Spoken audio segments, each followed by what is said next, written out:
حبیب اللہ یا نور اللہ یا رسول اللہ۔ اللہ تعالی جمعۃ المبارک کی برکتوں سے ہم سب کو مالا مال فرمائے۔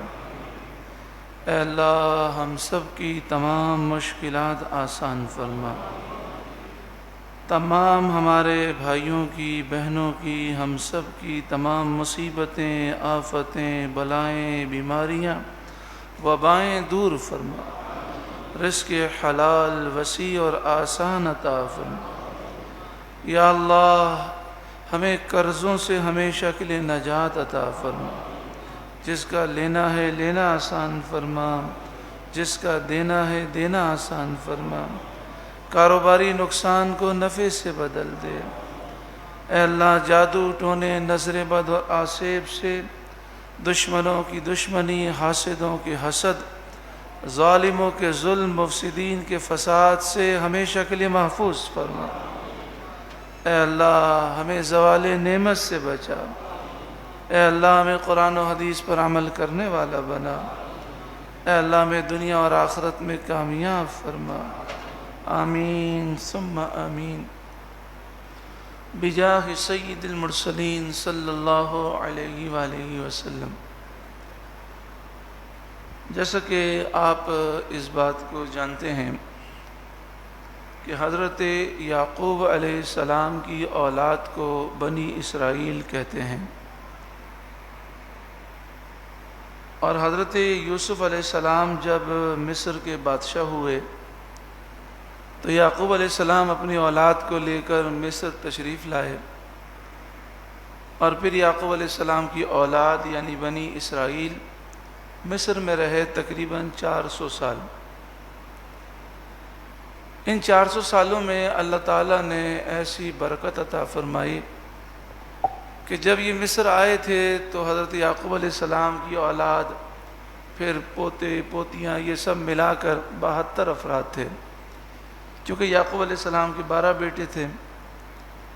لیکن اللہ تعالیٰ نے ایسی برکت دی کہ جب 400 سال کے بعد حضرت موسیٰ علیہ السلام جب انہیں مصر سے لے کر نکلے تو ان کی تعداد 6 لاکھ تھی۔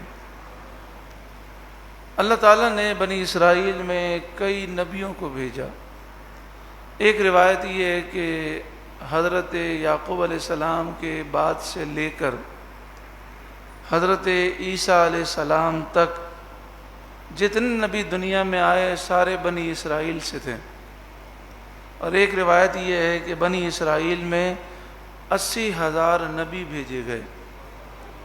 حضرت داؤد علیہ السلام کا تعلق بھی بنی اسرائیل سے ہے، حضرت عیسیٰ علیہ السلام، حضرت موسیٰ علیہ السلام، سب کا تعلق بنی اسرائیل سے۔ تو توریت، انجیل، زبور جن نبیوں پر رسولوں پر نازل ہوئی ان کا تعلق بنی اسرائیل سے تھا۔ اللہ نے بڑی نعمتیں ان پر فرمائی، کئی صالحین پیدا ہوئے، کئی نبی پیدا ہوئے، اور حضور صلی اللہ علیہ وآلہ وسلم کی آمد سے پہلے بنی اسرائیل حضور کی نعتیں پڑھا کرتے، حضور کے قصیدے پڑھا کرتے۔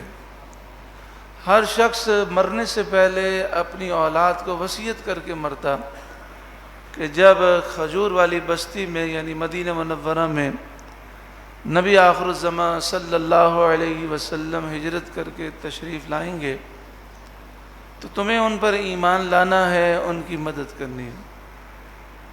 اہل مدینہ جو مسلمان ہو گئے اور نبی کریم صلی اللہ علیہ وآلہ وسلم پر ایمان لائے، اس کی وجہ یہ تھی کہ جو مدینہ منورہ کے ارد گرد بنی اسرائیل رہتے تھے، جو اپنے آپ کو یہودی کہتے تھے، انہوں نے اہل مدینہ کو حضور کی نعتیں سنائیں، حضور کے قصیدے سنائے، نبی آخر الزمان صلی اللہ علیہ وسلم کی شان کو بیان کیا۔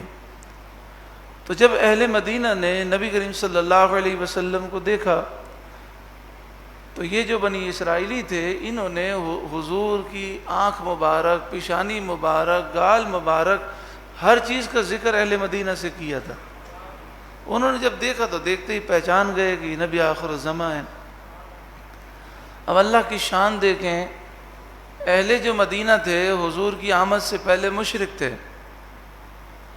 اور یہودی اہل کتاب تھے، تو وہ یہ کہتے تھے کہ اس بستی میں آخری نبی آئیں گے اور ایک قوم ان پر ایمان لائے گی اور وہ کافروں سے جہاد کرے گی ان کے ساتھ مل کر۔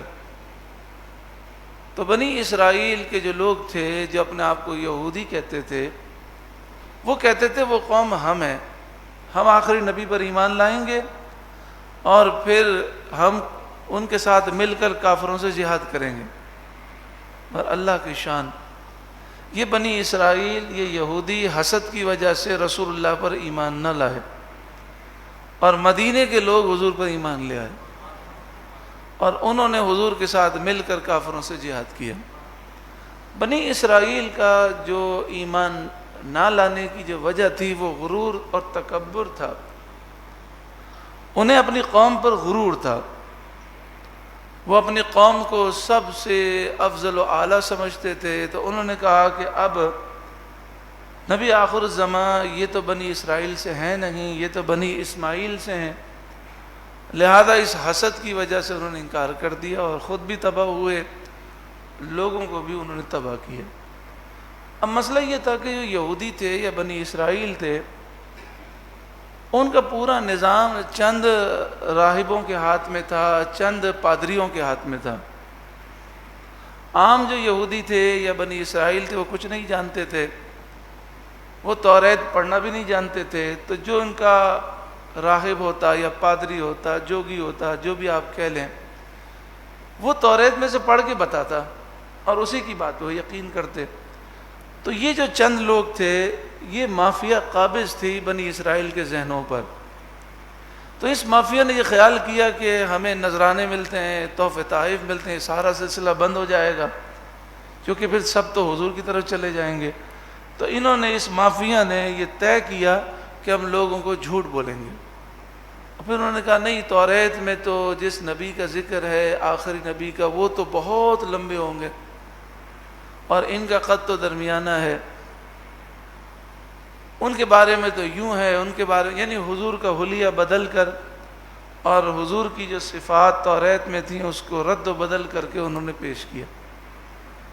اس طرح یہ خود بھی گمراہ ہوئے، اپنی قوم کو بھی تباہ کر دیا۔ آج بھی جو یہودی ہیں، ان کی جو لگامیں ہیں وہ چند ان کے راہبوں کے ہاتھ میں ہیں، وہ جس طرح انہیں مس گائیڈ کرتے ہیں یہ ہوتے ہیں، کیونکہ واحد کتاب ہے قرآن مجید فرقان حمید جو محفوظ کتاب ہے، یہ واحد کتاب ہے کہ بچہ بچہ اس کا حافظ ہوتا ہے، یہ واحد کتاب ہے کہ ہر مسلمان کے ہاتھ میں موجود ہے۔ لیکن یہودی ہوں کہ عیسائی ہوں، ان کے جو پادری اور راہب ہیں یہ خود بھی گمراہ ہیں اور دوسروں کو بھی گمراہ کرتے ہیں۔ اللہ تعالیٰ نے یہاں پر بنی اسرائیل کا ذکر فرمایا کہ تقریباً 5 لاکھ یا 6 لاکھ بنی اسرائیل حضرت موسیٰ علیہ السلام کے ساتھ تھے۔ اب مصر میں یہ ہوا کہ یہ پہلے مصر سے نکلے تھے، لیکن فرعون ہلاک ہو گیا، فرعونی سارے سمندر میں ڈوب گئے، تو پھر موسیٰ علیہ السلام دوبارہ انہیں مصر میں لے کر آ گئے۔ اب انہیں مزے آ گئے کہ مصر میں محلات بھی موجود ہیں، کھیت باغات سب موجود ہیں، ہیرے جواہرات موجود ہیں، تو یہ بڑی سکون کی زندگی گزارنے لگے۔ تو حضرت موسیٰ علیہ السلام نے فرمایا اب اللہ تعالیٰ نے تم پر جہاد فرض کیا ہے۔ وہ کہنے لگے کیوں؟ تو موسیٰ علیہ السلام نے فرمایا اس لیے کہ شام کا جو علاقہ ہے، بیت المقدس، شام، اس زمانے میں سیریا، اردن، لبنان اور فلسطین، ان چاروں کو ملا کر شام کہتے تھے۔ تو فرمایا یہ جو علاقہ ہے ان پر کافر قابض ہیں، ان کو چھڑانا ہے۔ وہ کہنے لگے کیا ضرورت ہے چھڑانے کی، مزے سے بیٹھے ہیں یہاں پر، ہمیں لڑائی جھگڑے سے کیا تعلق، ہمارا تو امن سے تعلق ہے۔ آپ نے فرمایا وہ تمہارے باپ داداؤں کی زمین ہے۔ وہ کہنے لگے ہمیں کوئی ضرورت نہیں ہے، ہم یہاں پہ بیٹھے ہیں آرام سے۔ تو آپ نے فرمایا اللہ تعالیٰ نے تم پر جہاد فرض کیا ہے، تم میرے ساتھ نہیں چلو گے تو اللہ کا غضب نازل ہوگا۔ اب اس بات پر وہ چلے۔ جب آدمی کا دل نہ ہو کسی کام میں تو کیا کرتا ہے، ہر قدم پہ نخرے۔ تو اب بنی اسرائیل کی جو اکثریت تھی وہ ہر قدم پہ نخرے کرنے لگی، بڑی گرمی ہے، او ہو بھوک لگی ہے، کھانے کے لیے کچھ نہیں ہے۔ تو آپ نے ان سے فرمایا تم نکلے ہو جہاد میں، اور جہاد کی راہ جو ہے وہ مشقت کی راہ ہے، یہ تو تکلیف آنی ہے۔ خیر موسیٰ علیہ السلام نے دعا کی تو آسمان سے من و سلویٰ کا نزول ہو گیا، میٹھا کھانا اور نمکین کھانا دونوں آسمان سے اترنے لگا۔ گرمی کے اندر ایک بادل جو ہے وہ آ جاتا، وہ سایہ کرتا، جہاں پانی کی ضرورت ہوتی موسیٰ علیہ السلام اپنا عصا ایک پتھر پر مارتے تو 12 چشمے نکل آتے، سارے بنی اسرائیل کے پانی کافی ہوتا۔ رات کو وہ چراغ کہاں سے جلائیں، راستے میں ہیں، تو موسیٰ علیہ السلام اپنا عصا ڈال دیتے زمین کے اندر، کھڑا کر دیتے عصے کو، تو وہ نور کا روشن ستون بن جاتا، پورا علاقہ ایسا روشن ہو جاتا جیسے چاند کی روشنی ہوتی ہے۔ اس سفر کے اندر جو بچے پیدا ہوئے وہ لباس کے ساتھ پیدا ہوئے، اللہ نے ایسا نوازا، لباس کے ساتھ بچے پیدا ہوئے۔ بچہ بڑا ہوتا تو لباس بھی بڑا ہو جاتا، ناخن بڑھتے نہیں تھے، جسم میلا نہیں ہوتا تھا، ان کے کپڑے میلے نہیں ہوتے تھے، پھر بھی یہ جہاد کرنے کے لیے تیار نہیں تھے، یہ ساری نشانیاں دیکھنے کے باوجود۔ اب جب وہاں پہنچے ارض مقدسہ، تو ارض مقدسہ پہنچ کر باہر انہوں نے قیام کیا۔ موسیٰ علیہ السلام نے اپنے 12 جو سردار تھے، یعنی 12 قبیلے تھے، ان 12 قبیلوں کے 12 سردار کو آپ نے بھیجا اور فرمایا جاؤ وہاں دیکھ کے آؤ کہ حالات کیسے ہیں، لیکن یہ بات یاد رکھنا کہ جو بھی حالات دیکھو صرف مجھے بتانا اور کسی کو مت بتانا۔ تو 12 سرداروں میں سے 2 نے عہد کی وفاداری کی اور صرف موسیٰ علیہ السلام کو بتایا، اور 10 نے پوری بنی اسرائیل میں شور کر دیا، اور پھر اس میں اس واقعات کو مبالغہ کر کے اتنا ان کو ڈرا دیا کہ وہ ڈر گئے، وہ کہنے لگے اتنی خطرناک قوم سے، عمالقہ سے ہم کیسے جنگ کر سکتے ہیں۔ انہوں نے کہا یہ تو بہت لمبے چوڑے ہیں، بڑی طاقت ہے، ہر فوجی جو ہے وہ لوہا پہنے ہوئے سر سے لے کر پاؤں تک، اتنا اسلحہ ہے، کیسے مقابلہ کریں گے۔ کسی بھی قوم کو تباہ کرنا ہو تو ہر دور کے اندر میڈیا وار ہوتی ہے، آپ دشمن کا ہوا بٹھا دیں، جیسے ہمارے یہاں پر امریکہ کا ہوا ہے، دشمنان اسلام کا ہوا بیٹھا ہوا ہے، کوئی جہاد کے لیے تیار ہی نہیں ہوتا، ذہن بن گیا کہ ان سے مقابلہ نہیں ہو سکتا۔ لیکن دنیا نے دیکھا نا کہ 30 سے زائد ملکوں نے مل کر افغانستان میں افغان مجاہدین سے جنگ کی، اور 20 سال جنگ کرنے کے بعد انہیں شکست تسلیم کرنی پڑی۔ تو یہ نظریہ کہ یہ ناقابل تسخیر ہیں، یہ نظریہ ہی غلط ہے۔ پھر تقریباً 50 سے زائد ملکوں نے مل کر غزہ پر اسرائیل کے ساتھ حملہ کیا، اور اسرائیل کو اور اس کے جتنے بھی ساتھی تھے انہیں غزہ میں شکست کو تسلیم کرنا پڑی، نہتے مجاہدین سے وہ مقابلہ نہ کر سکے، انہیں جنگ بندی کرنا پڑی۔ یہ دونوں واقعات اس بات کے دلیل ہیں کہ سپر طاقت صرف اللہ کی ذات ہے، اللہ ہر چاہت پر قادر ہے۔ اگر مسلمان آج چاہے، تعداد کم ہے، صرف 15% مسلمان ہیں، لیکن اگر یہ مسلمان جذبہ جہاد کے ساتھ بیدار ہو جائیں تو ان کی تعداد دیکھیں تب بھی 160 کروڑ ہے، 50 سے اوپر اسلامی ملک ہیں، اسلامی ملک میں اسلامی آپ دیکھیں ایٹم بم بھی ہمارے پاس ہے، ہیرے جواہرات ساری چیزیں ہیں، پیٹرول ہمارے پاس ہے، افرادی قوت ہمارے پاس ہے، جان دینے والے دین کے نام پر ہمارے پاس ہیں، سب کچھ اسلام کے نام پر لٹانے والے ہمارے پاس ہیں۔ 160 کروڑ مسلمان ہیں، اگر یہ متحد ہو جائیں اور یہ جہاد کے لیے بیدار ہو جائیں تو اللہ کی غیبی مدد تو ضرور آنی ہے۔ لیکن ایک میڈیا وار کے ذریعے، کیونکہ اس وقت جتنے چینل ہیں دنیا کے بڑے بڑے چینل میڈیا کے، وہ یہودیوں کے ہاتھ میں ہیں، اور اس کے علاوہ دنیا کا جتنا بھی میڈیا ہے وہ انہی کی خبروں کو لیتا ہے، انہی کی خبروں کو عام کرتا ہے۔ تو اب اس میڈیا وار کا اثر یہ ہوا کہ بنی اسرائیل ڈر گئے۔ آپ نے فرمایا یا قوم ادخلوا الارض المقدسۃ التي كتب اللہ لکم، اے میری قوم تم ارض مقدس میں داخل ہو جاؤ جس کی فتح اللہ نے تمہارے لیے لکھ لی ہے۔ فتح اللہ دے گا مگر تمہیں جہاد کرنا ہوگا۔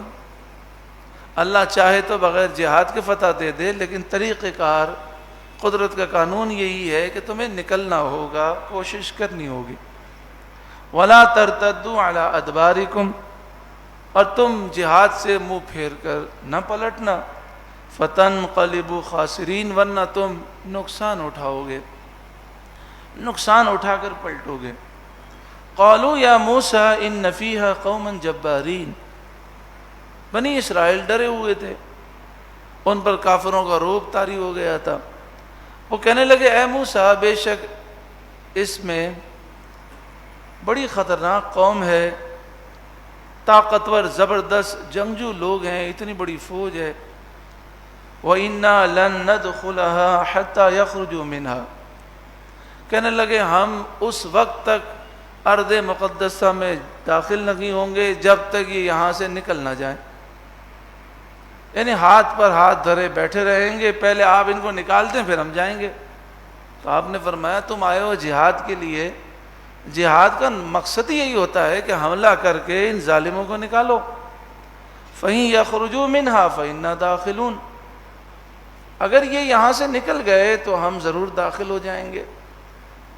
قال رجلان من الذين يخافون انعم الله عليهم ادخلوا عليهم الباب، 12 سرداروں میں سے 2 جو سردار تھے اللہ کے نیک بندے تھے، اللہ کا خوف رکھتے تھے، اللہ نے ان پر انعام فرمایا تھا، انہوں نے کہا دروازے میں داخل ہو جاؤ، صرف تمہیں ہمت کرنی ہے، آگے بڑھنا ہے، دروازے میں داخل ہوتے ہی غیبی مدد آ جائے گی۔ فَإِذَا دَخَلْتُمُوهُ فَإِنَّكُمْ غَالِبُونَ، پس جب تم دروازے سے داخل ہوگے تم غالب ہو جاؤ گے۔ وَعَلَى اللَّهِ فَتَوَكَّلُوا إِن كُنتُم مُؤْمِنِينَ، اگر تم مومن ہو تو اللہ ہی پر تم بھروسہ کرو۔ اتنی ساری نصیحتیں سن کر بھی کیا کہا؟ جس قوم کو جہاد کا درس ہی نہ دیا جائے، جس قوم میں جذبہ جہاد ہی نہ ہو، شوق شہادت ہی نہ ہو، جو قوم ناموس رسالت کے مسئلے کو سننے کے لیے اس کے پاس وقت ہی نہیں، جس کے پاس عقیدہ ختم نبوت کی حفاظت کے لیے سوچ ہی نہیں، وہ قوم کیا کرے گی؟ جس قوم کے تعلیمی ادارے ہوں یا خطبے ہوں یا واعظین کی وعظ کی محفلیں ہوں ذکر جہاد سے خالی ہوں تو وہ قوم کیسے بیدار ہوگی؟ تو حضرت موسیٰ علیہ السلام تو آپ تو جہاد کا درس بھی دے رہے ہیں، مگر خوف جب کسی قوم پہ طاری ہو جائے تو پھر وہ کچھ نہیں کر سکتی، تو ان پہ خوف طاری ہو گیا۔ وہ کہنے لگے ساری باتیں اپنی جگہ ہیں، قالوا یا موسیٰ انا لن ندخلها ابدا ما داموا فیہا، اے موسیٰ آپ جتنا بھی ہمیں ترغیب دلائیں، یہ مبلغین، یہ اللہ کے نیک بندے جتنا بھی ہمیں جوش دلائیں، ہم کوئی جوش میں آنے والے نہیں ہیں، ہم ادھر ہی بیٹھے ہیں، بے شک ہم ہرگز کبھی بھی ارض مقدسہ میں داخل نہیں ہوں گے جب تک کافر اندر موجود ہیں، ہم جہاد نہیں کریں گے۔ فَاذْهَبْ أَنْتَ وَرَبُّكَ فَقَاتِلَا إِنَّا هَاهُنَا قَاعِدُونَ، آپ جائیے اپنے رب کو بھی ساتھ لے جائیں، آپ اور آپ کا رب جا کر جہاد کرے، فَقَاتِلَا آپ دونوں لڑیں، إِنَّا هَاهُنَا قَاعِدُونَ ہم تو یہیں بیٹھے ہیں۔ اللہ اکبر کبیرہ۔ دشمنان اسلام جانتے ہیں کہ قرآن نے جو بیان کیا وہ ایسا بیان فرمایا کہ مسلمانوں نے قرآن سے نور حاصل کیا اور پھر وہ 1200 سال تک، 1000 سال سے اوپر پوری دنیا پر وہ غالب رہے، تو انہوں نے ہمیں قرآن کی تعلیم سے، جہاد سے دور کر دیا، اور اس واقعے سے دشمنان اسلام نے یہ سمجھ لیا کہ اگر مسلمانوں پر کافروں کا رعب و دبدبہ طاری کر دیا جائے اور ایسا خوف طاری کر دیا جائے کہ کافر بڑی طاقت ہے، ان سے تو جہاد ہو ہی نہیں سکتا، اور مسلمان ذکر جہاد کو چھوڑ دے تو پھر ان کو قابو کرنا آسان ہے۔ اللہ تعالیٰ امیر المجاہدین حضرت علامہ خادم حسین رضوی علیہ رحمہ کے درجات بلند فرمائے، جنہوں نے پھر اس امت کو جذبہ جہاد دیا اور شوق شہادت پیدا کیا۔ اللہ ہمیں ان کی تعلیمات پر عمل کرنے کی توفیق عطا فرمائے، اللہ ہم سب کو بیداری عطا فرمائے۔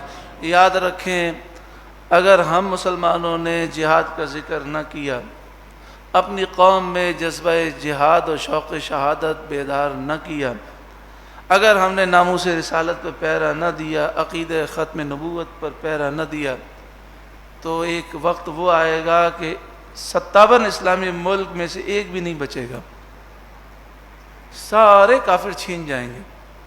ہم اپنے ملکوں کا دفاع کر سکتے ہیں جذبہ جہاد سے، اپنی نسلوں کے اندر، اپنی قوم کے اندر ہم اللہ کی راہ میں مرنے کا جذبہ بیدار کریں۔